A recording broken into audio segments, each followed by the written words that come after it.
The air turned thick with a kind of warmth that clung to your skin, the kind that made you forget where you ended and the world began. I stood in my kitchen, the hum of the fridge, a faint comfort against the stillness of the morning. My fingers gripped the knife as it sliced through a peach, juice pooling on the cutting board, sweet and sticky.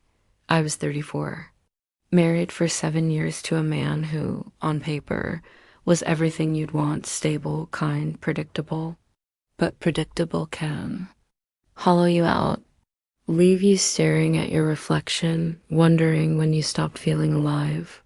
That's where I was, trapped in the quiet ache of a life I had chosen, but no longer recognized my name as Rachel Morgan.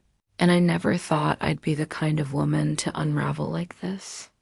I used to hear stories of forbidden desires and scoff, certain I was above it all.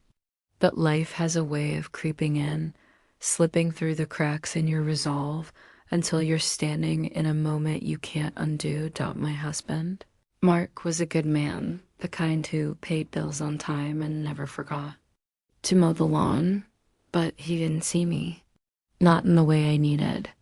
He didn't notice the new dress I wore last month, or the way I lingered by the window at night, looking for something I couldn't name.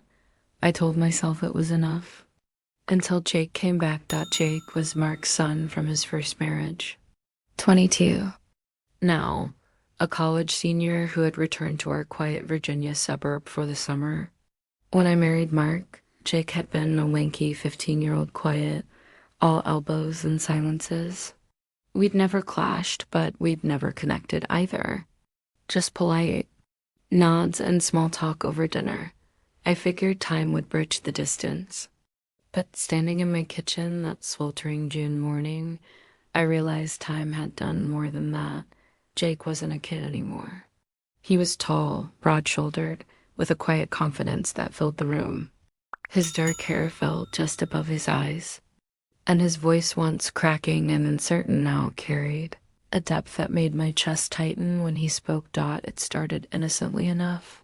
Mark had left for work, briefcase swinging, kissing my cheek, and promising he'd be home late.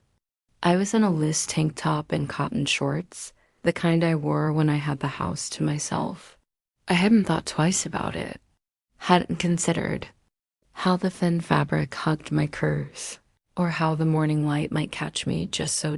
Jake shuffled in, groggy, holding a cordless drill. "Morning," he mumbled, rubbing sleep from his eyes. "Gonna fix that loose shelf in the guest bathroom?" I smiled, grateful for the distraction. "Thanks, Jake. Been meaning to get to that." He nodded, leaning against the counter. We chatted about nothing really: the weather, his classes, how the neighborhood felt smaller every year. But then the air shifted. I felt it before I saw it. A stillness in the silence, like the room was holding its breath. I glanced at the microwave door, its dark surface reflecting him behind me. His eyes weren't on my face. They were lower, lingering on the outline of my body, unapologetic, steady. My pulse quickened. A jolt of something I hadn't felt in years. Fear, maybe. Or curiosity, or both. I could have moved. Covered myself. Laughed it off, but I didn't. I stood there, slicing the peach, letting the moment stretch. The drill slipped from his hand, clattering against the tile. We both jumped. "Sorry," he stammered, cheeks flushed as he bent to pick it up. Slipped. "No worries," I said, my voice too calm, too measured. He muttered something about needing a screwdriver and left the kitchen. His footsteps quick and uneven. I stood alone, the peach half forgotten in my hand, my heart pounding so hard I could feel it in my throat. It wasn't just the awkwardness of the moment. It was how it woke something in me, something raw, reckless, like a match struck in a room full of gas upstairs. I locked my bedroom door and lay on the bed, still in that damn tank top. My hands traced the curve of my belly, not because I meant to, but because I needed to feel something real. Jake's gaze had burned into me, not the clumsy stare of a college kid, but the look of a man who wanted something he knew he shouldn't, And God help me, I liked it. I liked how it made me feel seen, wanted, alive. I told myself it was a fluke. A fleeting moment I buried by dinner, but the truth was, I didn't want to bury it. I wanted to chase it. Dinner that night was quiet. Mark rambled about a new project at work, oblivious to the tension simmering across the table. Jake barely spoke, eyes fixed on his plate, but I felt him. When I asked him to pass the salt, our fingers brushed, the air crackled. His eyes met mine for a split-second dot. It was like he'd said 1,000 things without opening his mouth. After dinner, I washed. Dishes alone, the clink of plates grounding me. Jake lingered in the doorway, not speaking, just watching. I didn't turn around, but I could feel his presence.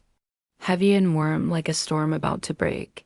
The next morning, I dressed carefully, a t-shirt and jeans, determined to keep things normal, but normal was a lie. And I knew it. Mark was gone all day, a client meeting that would stretch into the evening. The heat was unbearable, the kind that made your skin itch for relief. I suggested Jake that we use the pool. A casual thought, I told myself. Meant nothing. He hesitated, then nodded. And I felt a thrill I couldn't name. I chose my swimsuit intentionally. A teal bikini that hugged my hips and dipped low in the front. I told myself it was just to feel good in my own skin, but I knew better.